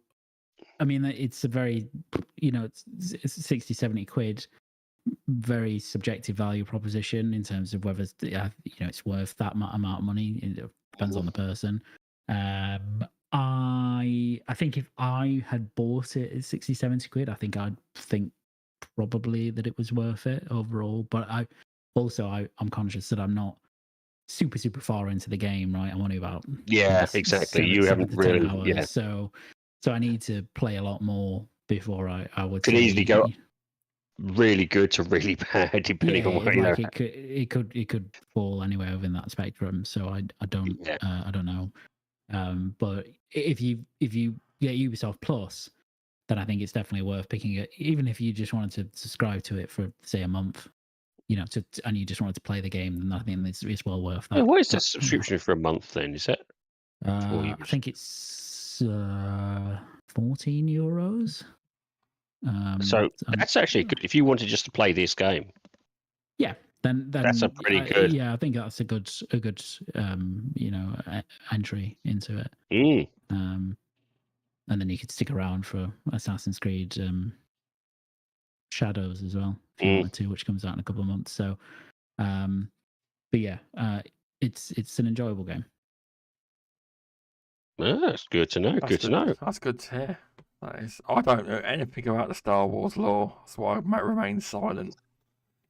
I've not really played many Star Wars games. Well, I played none of it, actually. Last time I watched a proper Star Wars film was Phantom Menace when I was a kid. And I watched some Mandalorian episodes too, which I stopped watching. They were good, I thought. Yeah, Mandalorian's great. Sorry, what were you about to say, Masuko? And welcome to Dreadpool in the YouTube chat. Thanks for popping by, mate.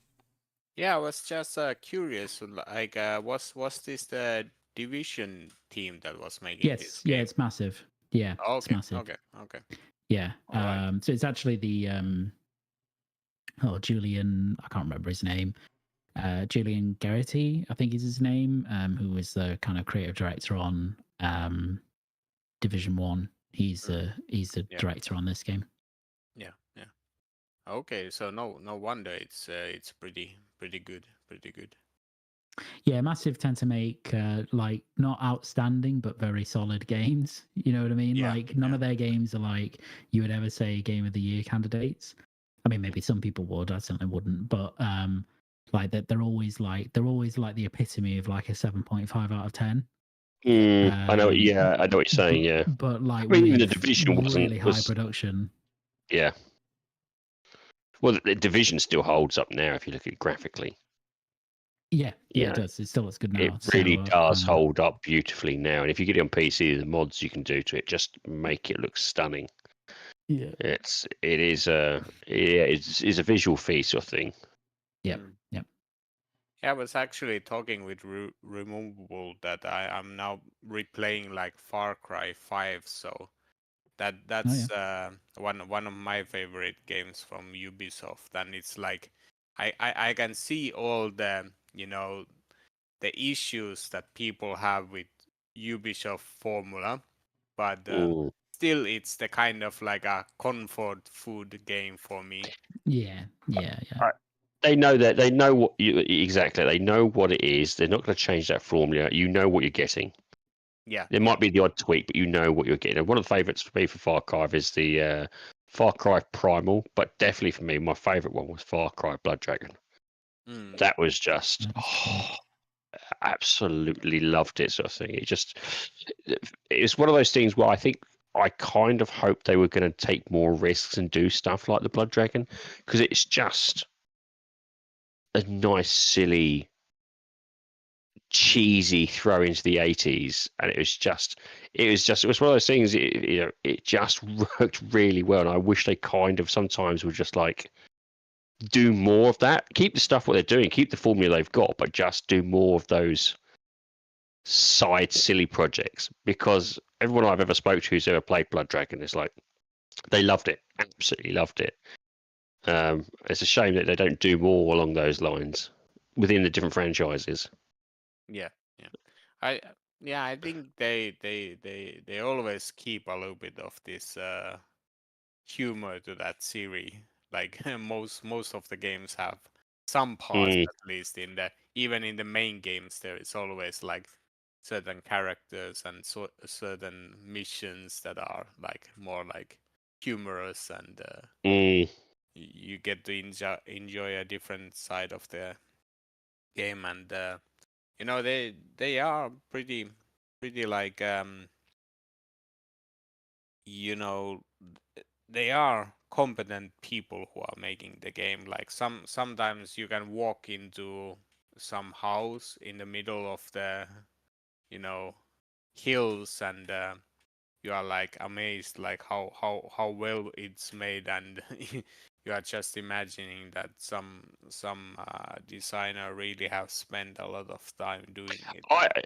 I always found that when they kind of strayed from the path, they were very good at coming up with new ideas that were probably ahead of its time. Like for me, Assassin's Creed Black Flag Yeah, was well ahead of its time in terms of like ship sailing and piracies and stuff like that. And then you looked at it, it's like further, 3 or 4 years down the line, pirate ships became cool.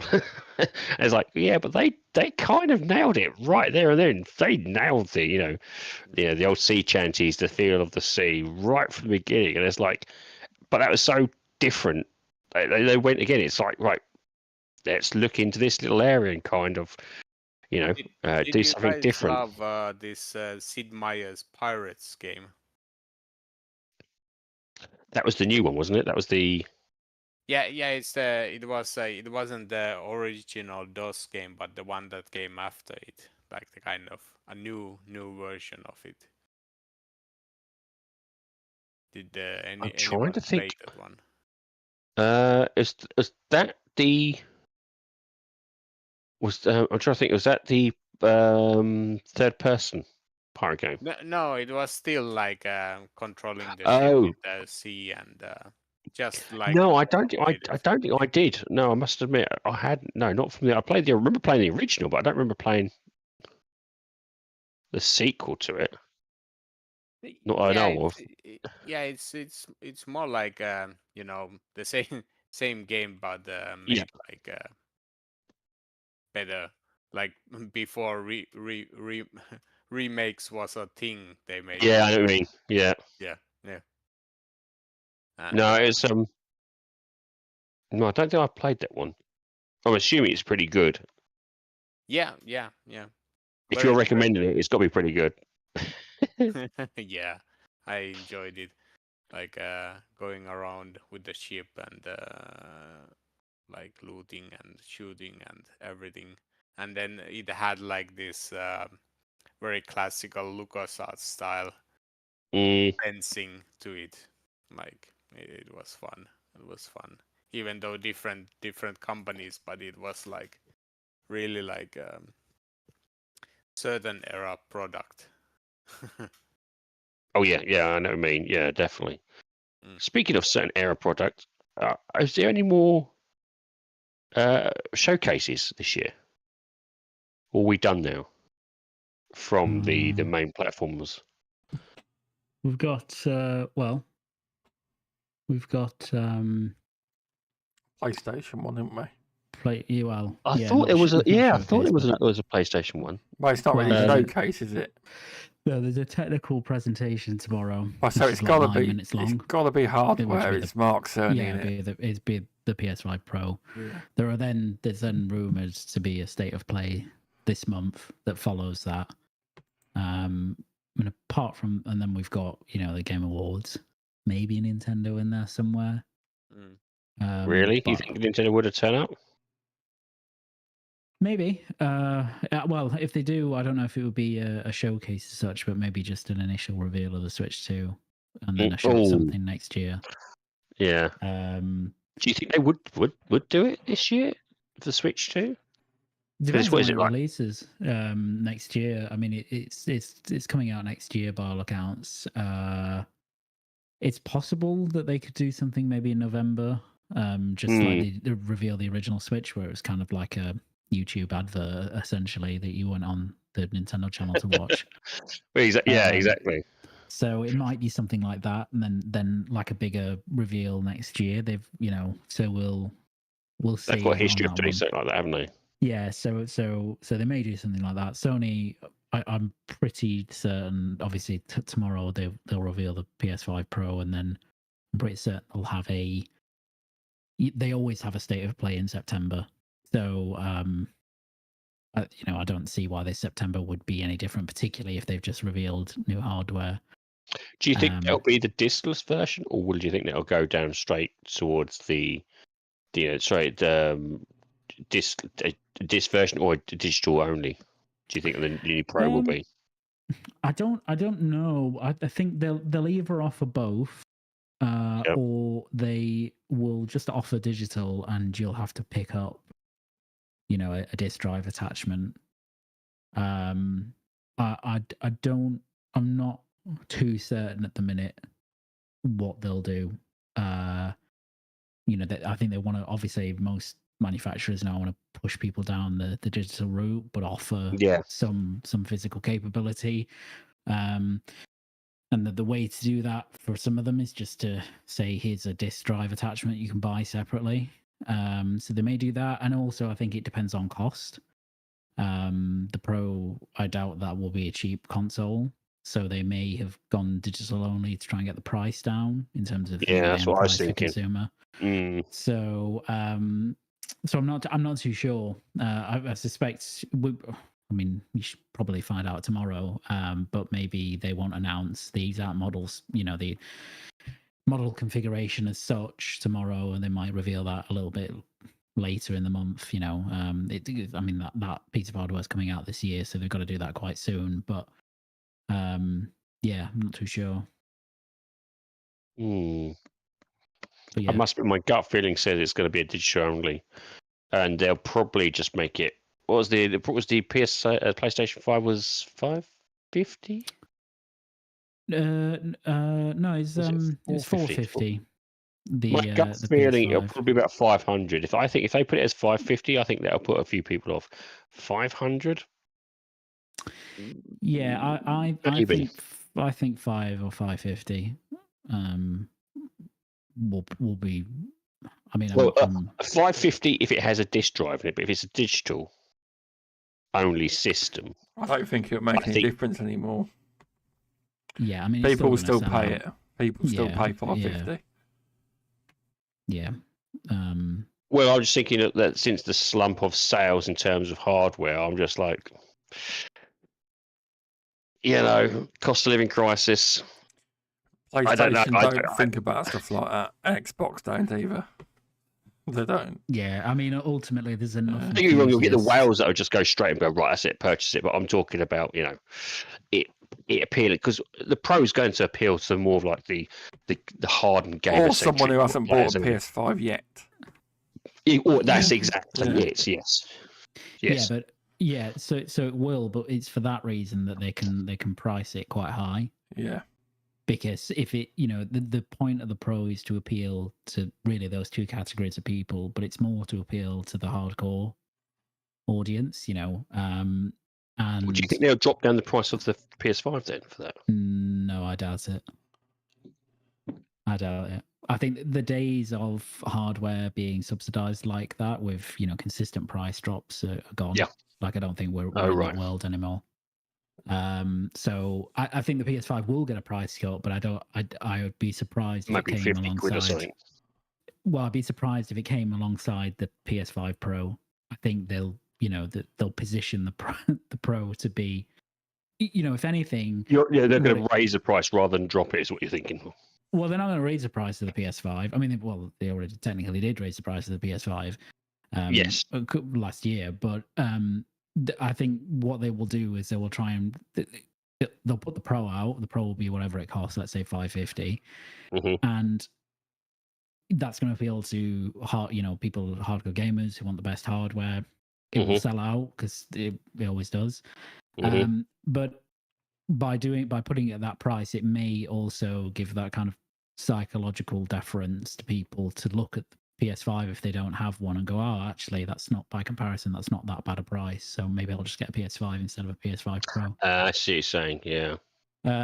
So I mean, that's their audience. It's not as though this product is meant to, everybody's meant to go out and buy the PS5 Pro, or they're not.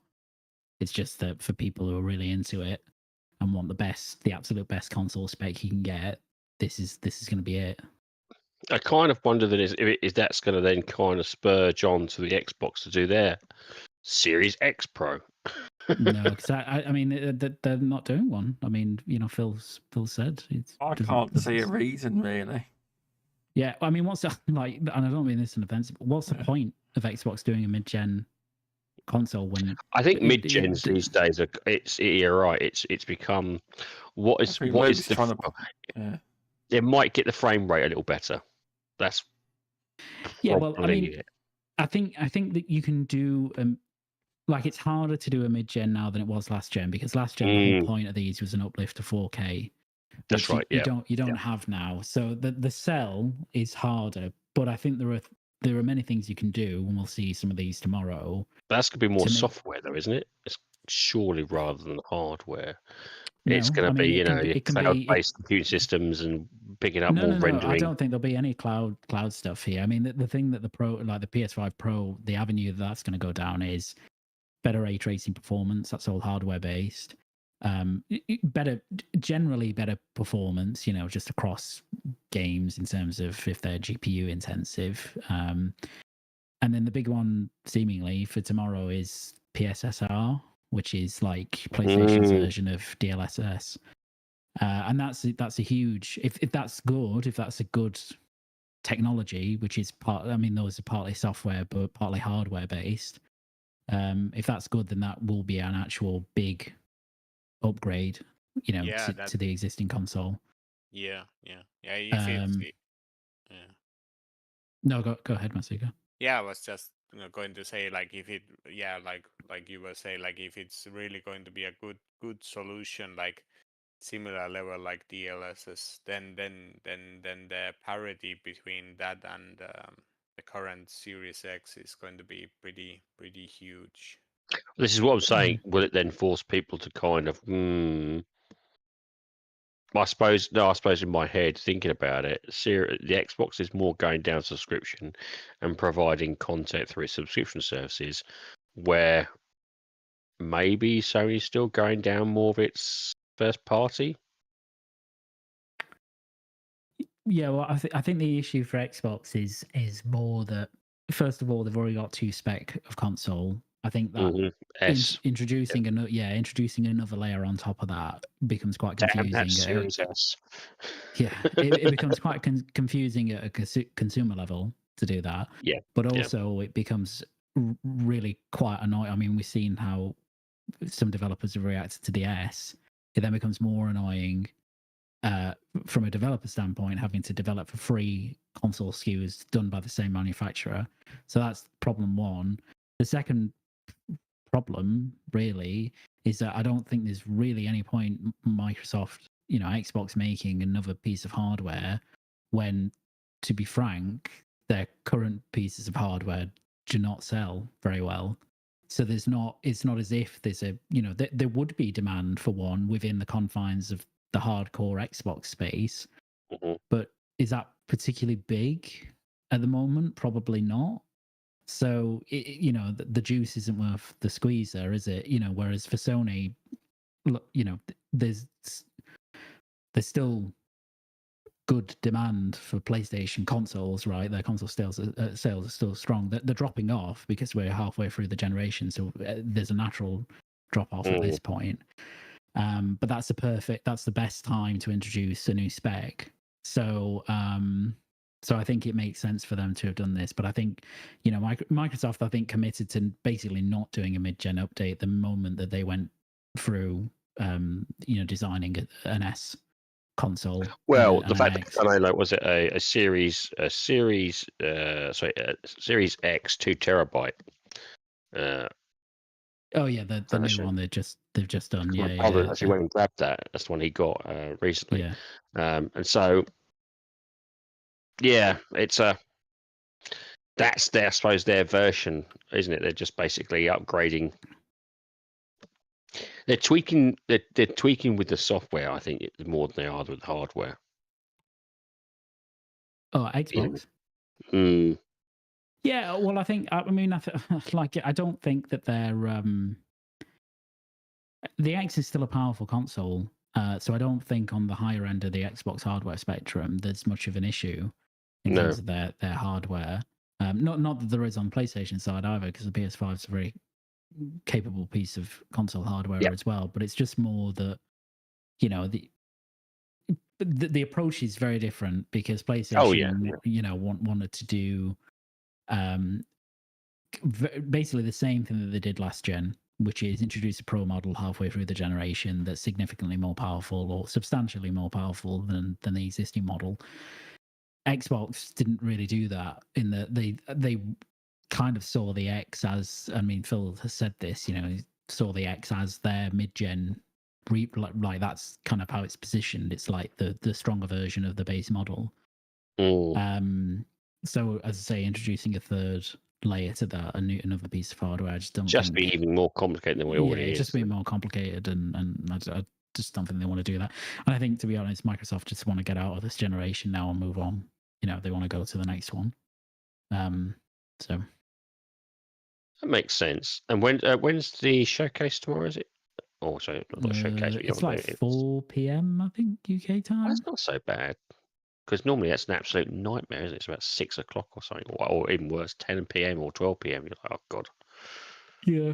So it's about 4 p.m. So as I say, it's just 10 minutes, and it's Mark Cerny. So it's not going to be like they're not going to show up new games or anything. It's not going to be like, and it's my resignation. See you later, boys. Yeah, no, nothing like that. No, it will just be probably this is a PS5 Pro. Here's its features. Here are the specs, and it comes out whenever. Well, that's another thing. I suppose if they've got that thing, you'd want that out before Christmas, wouldn't you? That's the pinnacle time. Yeah. It'll be interesting to see what the showcase is tomorrow. I must admit, well, it's not a showcase, but you know what I'm saying. What the actual what it is they're going to show, because it's PS5 Pro. Yeah, it'll be interesting to see. Talking about the PS5 Pro, that's what they'll show. Or I really feel that they need a new PS, like Luke said on Twitter for a joke. PS Portal 2. Oh, Portal 2. Yeah, the Portal 2. Yeah. With a bigger screen. The Vita 2. I have the Portal actually. I quite like it. Yeah. But yeah, no, it'll 4K, be 4K tablet, 172 refresh rate, and yeah. In fact, it's definitely the PS5 Pro, because I saw they accidentally unlisted the video title for the video tomorrow, and it literally just says PS5 Pro on YouTube. So they've corrected it now, but as if everybody knew that anyway. But it's official that that's what they're revealing. So yeah. That's fair. That's probably what they are doing. But I would say it's been a good show. We've talked about loads of games. We have. Removable's done the most of the talking for me. You have. That's my job, isn't it? Well, yeah. You need some cookies soon. But no, you've played a lot of these games. You have. I haven't. I don't chip, because usually you chip in when you got something to say, and you're quite good at navigating it. You are definitely. But yeah, it's been fun tonight, as always it has. And thanks for coming on, Luke, and sharing all. We didn't get to all the games, but it could go on all night. Most of them. The majority of them we got through. Yeah. But it's better than last week, everyone. I spent an hour talking about fitness, and health, but people were updated from last week. They were. But yeah, thanks for coming on, Luke. It's been good to have you on again, and we will have you on again very soon. We will. Yeah, definitely. Pleasure as always. Thanks, Luke. Do you want to tell people where they can find you? Yeah, just find me on Twitter /X at LukeSteele90. That's it. Thanks, Luke. Here, probably at some. Do you give a follow? It is worth your time. It definitely is. And DK, thanks for coming on. Yes. Thank you for the invite, and it has been fun chatting with you guys, and definitely increase my knowledge of Warhammer. Yeah, I'll be playing some. Probably not tonight. I'll be playing more tomorrow. I will. Yep, that's good. Will be. Definitely keep you updated on that. And yeah, thanks for coming on. Do you want to tell people where they can find you? Yeah, on X you can find me Meisuko_1984. So come and say hello. Thanks, indeed. Thanks, Meisuko. And the one and only RemovableSanity. Where can people find you? Oh, I'll just take every platform in the world that's worth doing. It is pretty much every platform in the world under the name RemovableSanity. Yeah, it is pretty much there. It is. I try to be on as many platforms as possible. So, yeah, it'll be mine's YouTube, Odyssey, Rumble, and of course X. I'm under all of those. So, and of course on here, link on the channel here. You'll hear me on here as well, along with VJ, and of course superb guests like Luke and Mizuku. Well, that's very true. That is, and I will mention that we are partnered with GamerHub. That's where you get all your latest indie game reviews generally, and they also do VR games. So if you want to check that out, the link's in the description. And this week I did actually put GamerHub overlay back up, so it does actually say it on the screen now. I did. And Stubz, I heard that you are also going to be a guest for another show. Good reminder. It should be released tomorrow.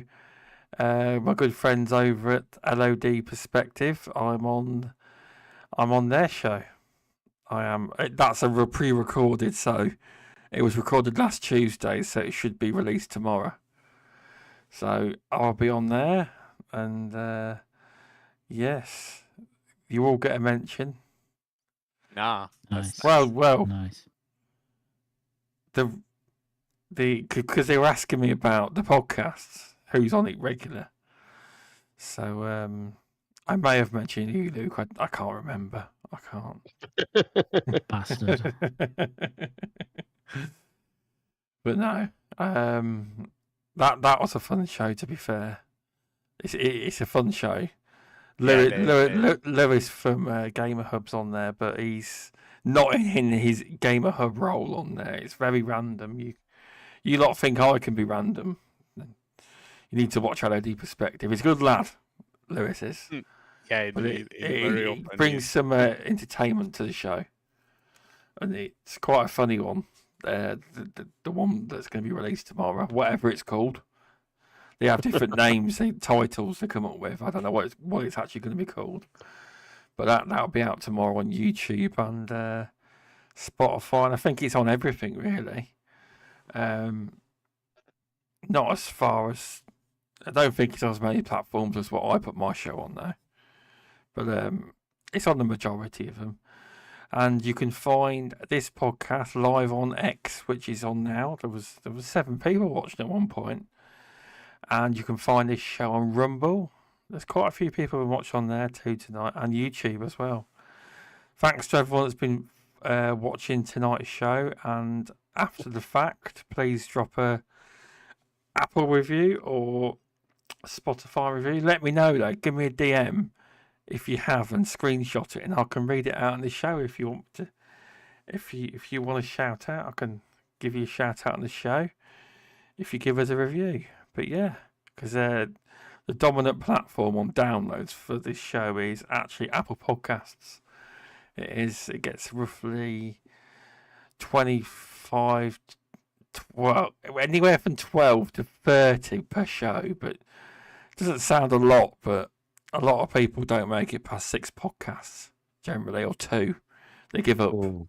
There's a lot of fad podcasts just sitting there dormant. There's people give it a go and it never again. So I've done a lot of podcasts. I've made it past most people's what they do, but it's all for fun. This is. So I enjoy doing it. But anyway, thanks everyone, and we will see you next week. Enjoy.